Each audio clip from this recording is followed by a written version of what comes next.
जय श्री कृष्णा।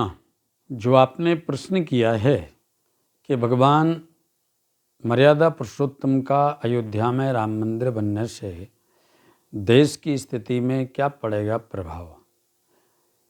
सर्वप्रथम तो मैं आप सभी को नमन और वंदन करते हुए कहना चाहता हूँ कि आज हमारा देश पूरे विश्व में सनातन धर्म की ध्वजा पताका को फहरा रहा है और जिसमें अग्रणी स्थान मर्यादा पुरुषोत्तम भगवान श्री राम का अवध में अयोध्या में मंदिर बनने से और प्राण प्रतिष्ठा होने से एक अद्भुत लहर आई है। सभी सनातन धर्मावलंबी आनंद उत्सव उल्लास के साथ भगवान की प्रतिष्ठा में सम्मिलित हुए।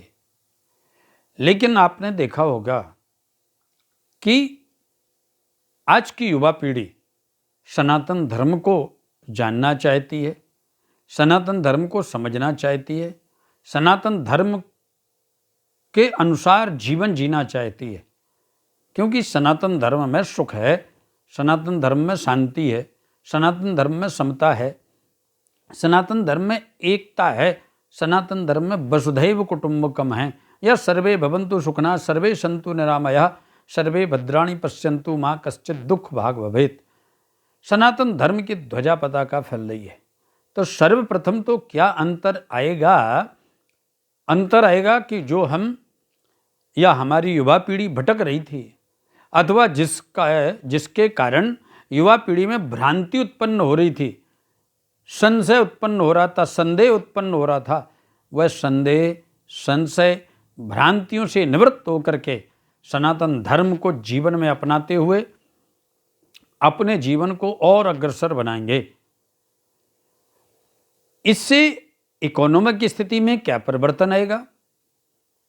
अयोध्या में रामलला की प्राण प्रतिष्ठा के बाद आपने देखा होगा कि अयोध्या में जिस प्रकार से दर्शनार्थी भगवान के दर्शन के लिए नित्य प्रति वहाँ जा रहे हैं, उससे वहाँ का ट्रेवलिंग क्षेत्र बढ़ रहा है, ट्रांसपोर्टेशन के क्षेत्र में वृद्धि आई है। उससे वहाँ के वर्तमान स्थानीय निवासी जितने भी हैं उन सबको लाभ होगा, प्रदेश को लाभ होगा, प्रदेश सरकार को लाभ होगा, वहाँ के व्यापार को लाभ होगा, वहाँ के स्थानीय जितने भी चाहे वो धर्मशाला वाले हों, होटल वाले हों अथवा पूजा पाठ की सामग्री बेचने वाले हों, प्रसाद माला वाले हों, या जितने भी लोग हैं एन केन प्रकारेणो वहाँ पर ट्रांसपोर्ट का काम करने से लेकर मंदिर की सेवा करने वाले सभी को लाभ होने वाला है। दूसरा और तीसरा लाभ क्या होगा, भगवान राम ने जो जीवन जिया है वह जीवन समाज के अंदर जाएगा। क्योंकि अभी तक हम केवल कथाओं में सुनते थे, लेकिन अब हमारे सामने एक स्वर्णिम युग प्रस्तुत हुआ है। वो स्वर्णिम युग क्या है, 500 वर्ष की जो प्रतीक्षा थी भारत देश को भगवान के दिव्य मंदिर की, वह प्रतीक्षा पूर्ण हुई है। आज मानो सनातन धर्म एक अद्वितीय स्थान प्राप्त करते हुए सभी को शिक्षा प्रदान कर रहा है कि अवध में मर्यादा पुरुषोत्तम ने अपने जीवन काल में संसार को शिक्षा दी है कि कठिन समय तो आएगा, उससे विचलित मत होना, भयभीत मत होना, भागना मत, लेकिन ध्यान रखना, धैर्य रखना, आपका अवसर भी आएगा, आपको अपनी सफलता प्राप्ति करने का भी एक दिन अवसर प्राप्त होगा।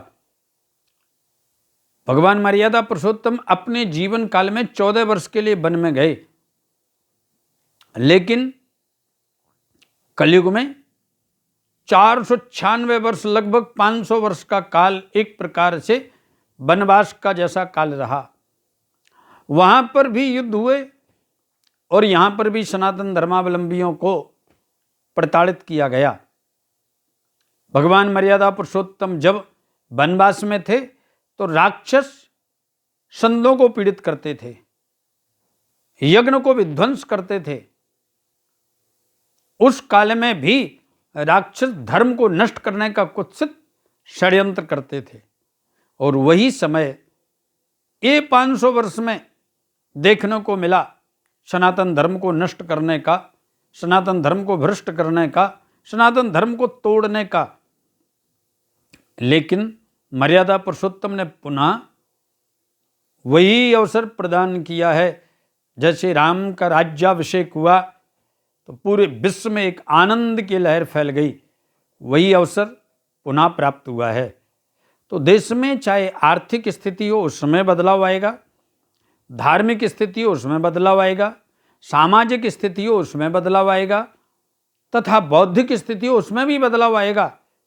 एक बात और मैं कहूँ, यह सनातन भक्ति पथ चैनल ज़्यादा से ज़्यादा लोगों तक प्रचारित तो प्रसारित करें, क्योंकि यह बड़ी विस्तृत चर्चा को लेकर के आया है